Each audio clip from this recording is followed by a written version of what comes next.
Yeah, I'm Steve Miller. I've always been interested in old tractors, especially mechanical stuff, and so I started acquiring a few tractors, and it just kind of got out of hand in a way, along with my cars. But anyway,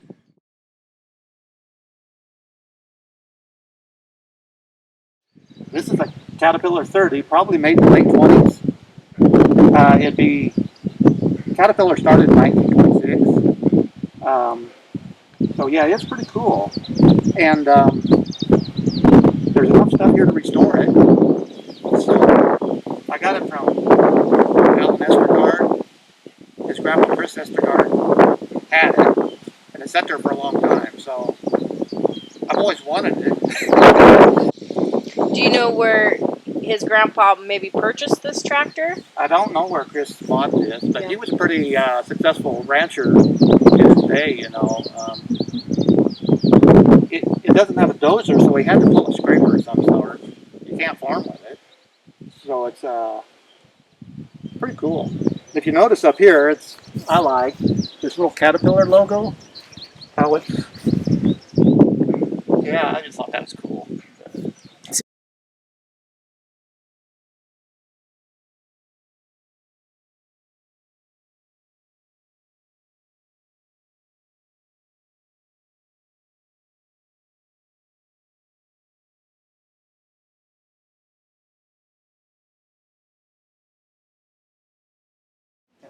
This is an International Harvester Model Super A.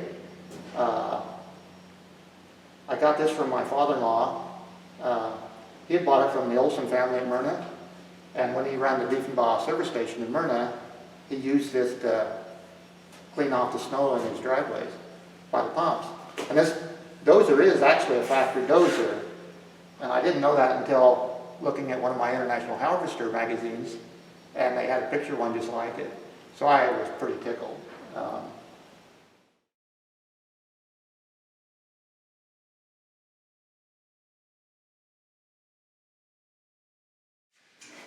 This is an Alice Chalmers Model C. It was made between 1940 and 1950. A neighbor of mine, when I lived west of Callaway, had this. He used to use it kind of like they use three-wheelers and four-wheelers now. He'd drive around the farm on it and different things.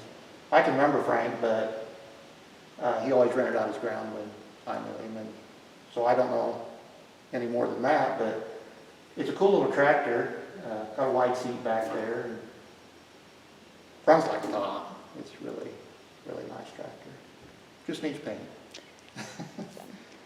Yeah, I bought these tractors. They're just cute, and like I say, I like mechanical things.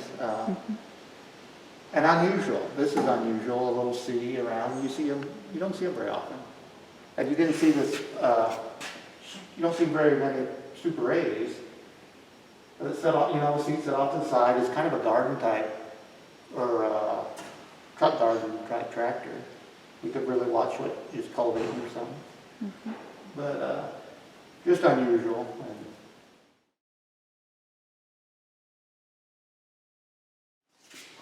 this is International Harvester Model M, and there was a lot of these tractors around. International Harvester and John Deere were the main companies. And this has got a sad story to it because Fritz Hausel was supposed to have been killed when this tractor rolled over. But this tractor's in really good shape too, other than needing paint. And just got a sad story to it. It makes you wonder, if the steering wheel has been or what they replaced after it rolled and killed Fritz. Fritz would be a granddad to the Hausels that live around Callaway now. So, yeah, M's were made from 1940 to 1952, I believe. And so this would be a later one. It's not an early one, I know that much. These tractor guys, and I could do it too if I had a book, or I guess you can get on the internet, you could find out the exact year. I just haven't. So, it does have the disc brakes rather than the band, so this is a later M. And that was another thing I was going to say, that why in the old days the tricycle front ends and stuff is these tractors upset, they didn't have the rollover protective structure, so farmers got killed, you know, running them.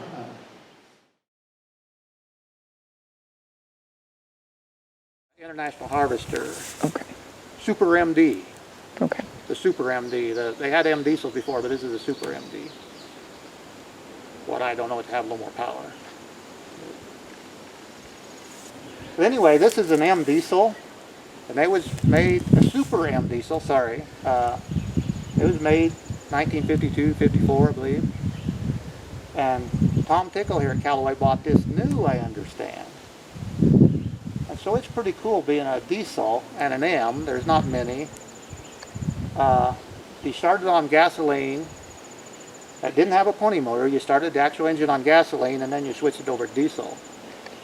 And that was way cool when that did that. It pop, pop, pop, pop, pop, you know. But yeah, it's pretty cool. And in a few weeks, I'll have this out of here and this loader off of here.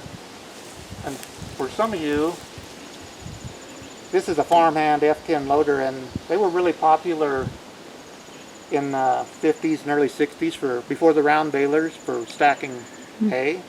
You had a sweep head. This is a manure fork and a grapple that you could feed hay in the winter to your cows, but they had a sweep head and you made the stacks. And these were real popular loaders. I'm going to take it off, but kind of interesting for you that don't know about farming.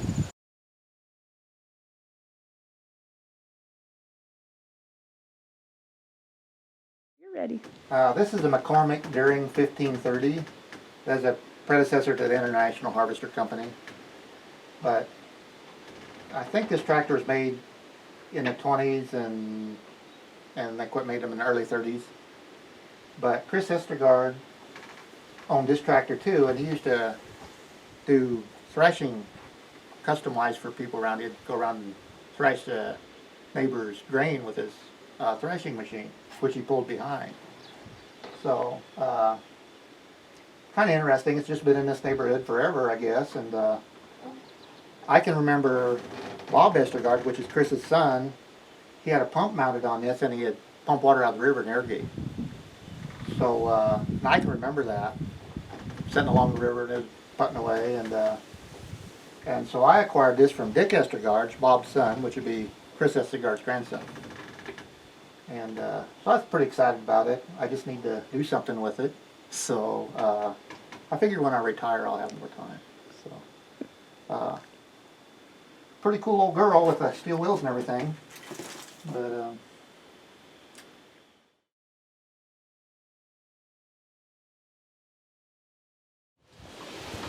this is an International Model H. There was a lot of these tractors.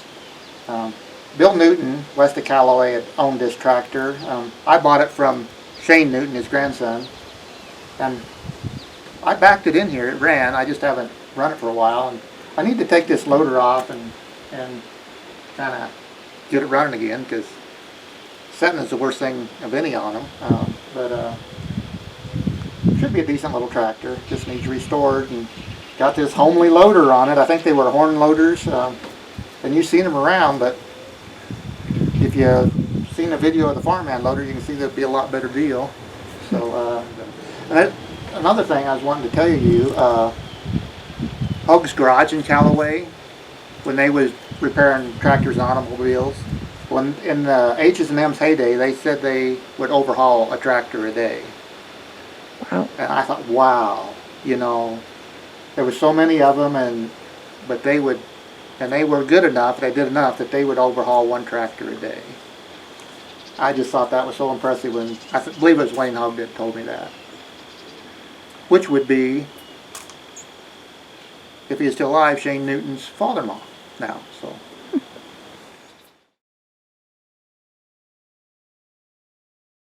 This little tractor's a cutie. It's a Massey Ferguson Model 35, and it's a diesel. It's got a 3-cylinder Perkins diesel engine in it. I have used this a lot. You can see I mow. I had a post hole digger for it. I still use it. Runs like a top. You can see it kind of looks like a Ford 8N, but it's got twice the power. just a sweet little tractor. I bought it from Mullen White in Broken Bow when he was selling tractors, and kind of fell in love with it. So, yeah, it's an unusual one. There wouldn't be very many with the diesel engine.